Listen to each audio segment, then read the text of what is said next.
आपकी कामयाबी के पीछे किसी और का हाथ नहीं बल्कि आपके बुरे वक्त का हाथ होता है जिसकी वजह से आप कामयाब हुए। नमस्कार दोस्तों, मैं ज्योतिष आचार्य वासुदेव मिश्रा आपका अपने चैनल सत्य की खोज में हार्दिक अभिनंदन करता हूं। दोस्तों, आज का यह ज्योतिष का कार्यक्रम आप लोगों के लिए यानी कि धनु राशि वालों के लिए बेहद ही ज़्यादा खास कार्यक्रम साबित होगा। आज हम चर्चा करेंगे ग्रहों के सम्राट सूर्यदेव के राशि परिवर्तन प्रभाव के बारे में। जी हाँ दोस्तों, ग्रहों के राजा सूर्यदेव अपनी वर्तमान नीच राशि तुला राशि को छोड़ करके अपने मित्र मंगल की साधारण और अर्धजलीय राशि वृश्चिक राशि में प्रवेश कर चुके हैं, जहाँ पर सूर्यदेव आने वाले 16 दिसंबर तक गोचर करेंगे। उसके पश्चात पुनः अपने मित्र देवगुरु बृहस्पति की मूल त्रिकोण राशि धनु राशि में गोचर कर जाएंगे। तो ऐसे में दोस्तों, आज जानने का प्रयास करेंगे सूर्यदेव मंगल की साधारण राशि वृश्चिक राशि में गोचर करते हुए आपको किस प्रकार का परिणाम देने में सक्षम होंगे, और सूर्यदेव के इस गोचर काल को और ज़्यादा बेहतर बनाने के लिए आपको कौन सा उपाय करना चाहिए, हर एक जानकारी आपको विस्तार के साथ बताएंगे। इसलिए आज के इस कार्यक्रम को बिना मिस किए अंत तक देखिए। दोस्तों, सूर्यदेव का यह राशि परिवर्तन कई मायनों में आपके लिए महत्वपूर्ण रहने वाला है। इसके पीछे कारण है। सबसे पहले तो आपको समझना जरूरी है कि सूर्यदेव एक अग्नि तत्व के ग्रह हैं और वृश्चिक राशि एक जल तात्विक राशि है, जिसकी वजह से सूर्यदेव अपना श्रेष्ठ परिणाम मेष राशि में जितना अच्छा देते हैं उससे कई गुना कम इस राशि में देते हैं। लेकिन यहाँ पर सूर्यदेव को मंगल का साथ मिलेगा। मंगल पहले से ही वृश्चिक राशि में गोचर कर रहे हैं, तो ऐसे में सूर्य और मंगल की युति से पराक्रम योग का निर्माण होगा। यह तो आपके लिए अच्छा होगा, लेकिन इन दोनों ग्रहों के ऊपर राहु और शनि, इन दोनों ग्रहों की दृष्टि पड़ेगी और ये दोनों ग्रहों की दृष्टि विच्छेदात्मक मानी जाती है, जिसकी वजह से इस समय सेहत से संबंधित प्रॉब्लम, डाइजेशन से संबंधित प्रॉब्लम, समाज में मान सम्मान में कमी, सफलता प्राप्त करने में कठिनाई का सामना, हड्डियों से संबंधित प्रॉब्लम और नेत्रजन्य पीड़ा इन दोनों ग्रहों के प्रभाव से देखने को मिल सकता है। इसके अलावा सूर्यदेव को हमारे शरीर में मुख्य रूप से आत्मा का कारक ग्रह कहा जाता है। इसके अलावा शरीर में यह हमारे शारीरिक ढांचा यानी कि हड्डियों का प्रतिनिधित्व करते हैं। तो ऐसे में इस समय हड्डियों से संबंधित जोड़ों में दर्द उत्पन्न हो सकता है।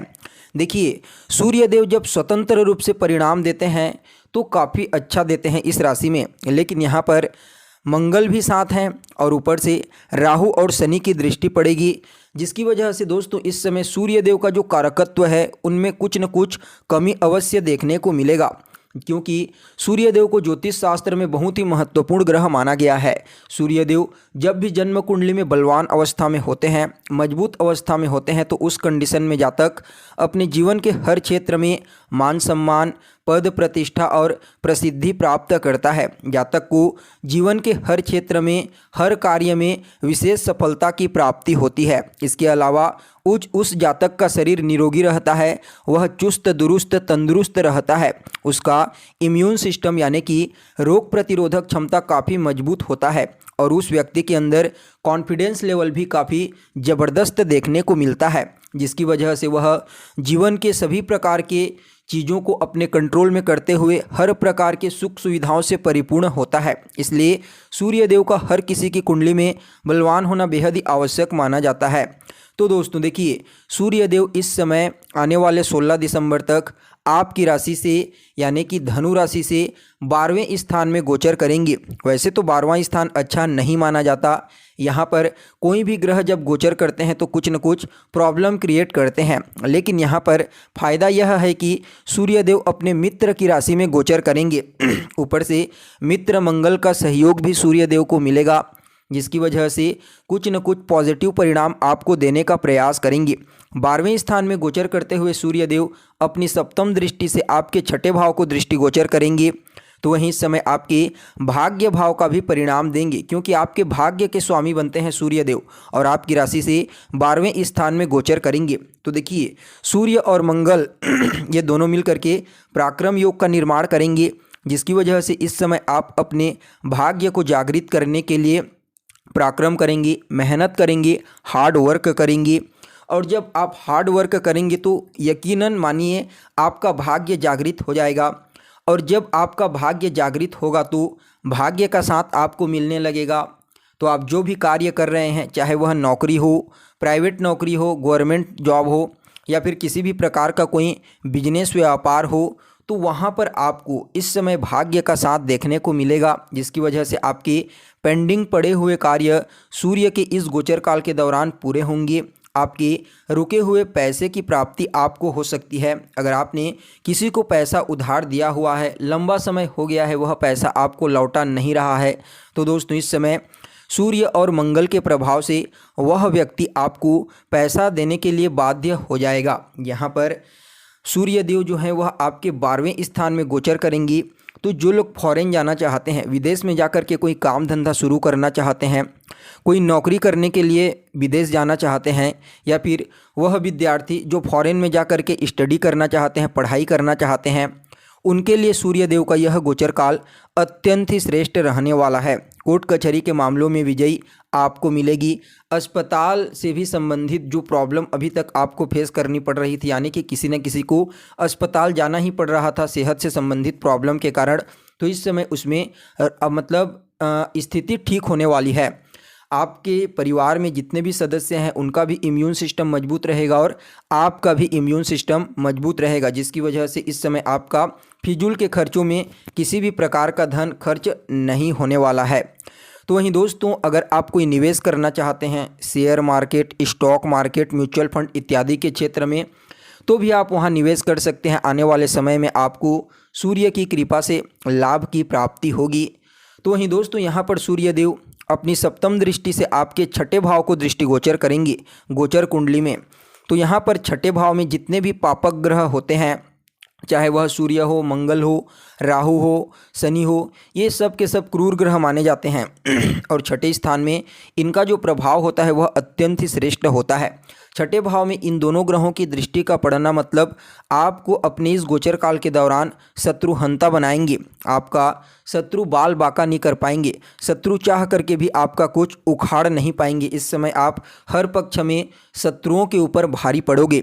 अगर सेहत से संबंधित कोई समस्या आपको थी तो उस समस्या से आपको इस समय छुटकारा देखने को मिलेगा। साथ ही दोस्तों, अगर आपने किसी से कर्ज ले रखा है तो उस कर्ज को चुकाने के लिए आपके पास नए रास्ते खुलने वाले हैं।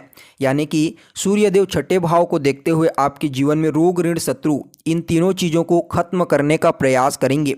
लेकिन यहाँ पर मामा पक्ष से कुछ वैचारिक मतभेद उत्पन्न हो सकती है, इसलिए बातचीत करते समय आपको अपनी वाणी पर नियंत्रण रखने की विशेष आवश्यकता है, क्योंकि 12वें स्थान पर मंगल का भी प्रभाव होगा, जिसकी वजह से आपकी राशि से मांगलिक दोष का निर्माण करेंगे। तो आपके अंदर धैर्य की कमी, उग्रता देखने को मिल सकती है, जो आपके पारिवारिक जीवन में भी मतभेद उत्पन्न कर सकता है और सामाजिक जीवन में भी मतभेद उत्पन्न कर सकता है, और मामा पक्ष से भी कुछ वैचारिक मतभेद उत्पन्न हो सकती है। इसलिए आपको इस समय अपनी वाणी पर विशेष रूप से नियंत्रण रखने की आवश्यकता है। कोई भी फैसला आपको जल्दबाजी में नहीं लेना है। सबसे पहले हर चीज़ का अच्छे से निरीक्षण कर लीजिए, उसके पश्चात अगर आप कोई फैसला लेते हैं तो वह आपके अनुकूल साबित होगा, अन्यथा आप प्रॉब्लम में फंस सकते हैं, आपके सामने प्रॉब्लम क्रिएट हो सकती है। तो वहीं दोस्तों, सूर्यदेव आपके भाग्य भाव के स्वामी बनते हैं और 12वें स्थान में गोचर करेंगे। वैसे तो 6, 8, 12 यह जो 3 स्थान होता है जन्म कुंडली का खराब माना जाता है, और जो शुभ स्थान के स्वामी इन भावों में जाकर के गोचर करते हैं तो अपने उस भाव को कमज़ोर करने का प्रयास करते हैं। तो यहाँ पर सूर्यदेव आपके भाग्य भाव के मालिक होकर के 12वें स्थान में गोचर करेंगे, तो आपके भाग्य में कुछ न कुछ रुकावटें उत्पन्न हो सकती है। लेकिन यहाँ पर देखिए, सूर्यदेव भाग्य भाव के स्वामी बन करके 12वें स्थान में गोचर करेंगे, जो खर्चों का होता है। तो इस समय आप अपने भाग्य को जागृत करने के लिए ही कुछ खर्च कर सकते हैं, कुछ दान पुण्य का कार्य कर सकते हैं। धर्म कर्म के क्षेत्रों में आपकी रुचि बढ़ेगी, वहाँ आप पैसा निवेश कर सकते हैं, यानी कि खर्च कर सकते हैं। आपके लिए सूर्यदेव का यह समय एक पक्ष से तो अच्छा रहेगा, लेकिन दूसरा पक्ष से थोड़ा कमज़ोर दिखाई दे रहा है, वह है भाग्य में रोड़े अटकना। लेकिन फिर भी अगर आप कोई शुभ कार्य करवाना चाहते हैं अपने घर परिवार में तो आप करा सकते हैं। कोई यात्रा करना चाहते हैं तो आप कर सकते हैं, धार्मिक यात्रा कर सकते हैं। आपके लिए सूर्य का यह गोचर काल आपके अनुकूल साबित होगा। लेकिन फिर भी दोस्तों कुछ न कुछ प्रॉब्लम तो होगी, क्योंकि सूर्य और मंगल के ऊपर राहु और शनि इन दो पापक ग्रह की दृष्टि पड़ने वाली है, जिसकी वजह से कुछ न कुछ समस्या, जैसे कि आपकी इरिटेशन की समस्या आपको हो सकती है, थोड़ा सा टेंशन, तनाव, डिप्रेशन के शिकार आप हो सकते हैं थोड़ा बहुत। इसलिए हमेशा पॉजिटिव रहने का प्रयास कीजिए। किसी भी चीज़ को लेकर के ज़्यादा सोचिए मत, उसका समाधान ढूंढने का प्रयास कीजिए। आपके लिए सूर्य का यह गोचर काल कई मायनों में अच्छा रहेगा, लेकिन फिर भी सूर्यदेव कुछ मामलों में आपको सावधान करेंगे। जैसे कि सूर्यदेव आपके खर्चों को तो बढ़ा देंगे, अच्छे कार्यों में आपका खर्च होगा। आपके शत्रु भी इस समय आपका कुछ नहीं कर पाएंगे, बिल्कुल शांत रहेंगे। कर्ज किसी से आपने ले रखा है तो उस कर्ज को आप चुकता कर पाएंगे। लेकिन यहाँ पर दोस्तों देखिए, सूर्यदेव खुद ही सरकार के कारक होते हैं, पिता के कारक होते हैं, तो इनसे संबंधित थोड़ी मतभेद उत्पन्न हो सकती है, बस ज़्यादा कुछ नहीं होगा। छोटे भाई बहनों से भी थोड़ी बहुत मतभेद हो सकती है। फिर भी सूर्य के इस गोचर काल को और श्रेष्ठ और बेहतर बनाने के लिए सबसे पहले तो रोजाना सूर्य देव को अर्घ्य दीजिए। इसके साथ ही आदित्य हृदय स्तोत्र का पाठ करें और ओम घृणी सूर्याय नमः इस मंत्र का रोजाना 108 बार जाप कीजिए। आपके लिए सूर्य का यह गोचर काल काफ़ी हद तक अच्छा रहेगा। तो दोस्तों कैसी लगी आपको जानकारी, कमेंट करके बताइए। फिर मिलते हैं एक नए और ताज़ा एपिसोड में, तब तक के लिए नमस्कार।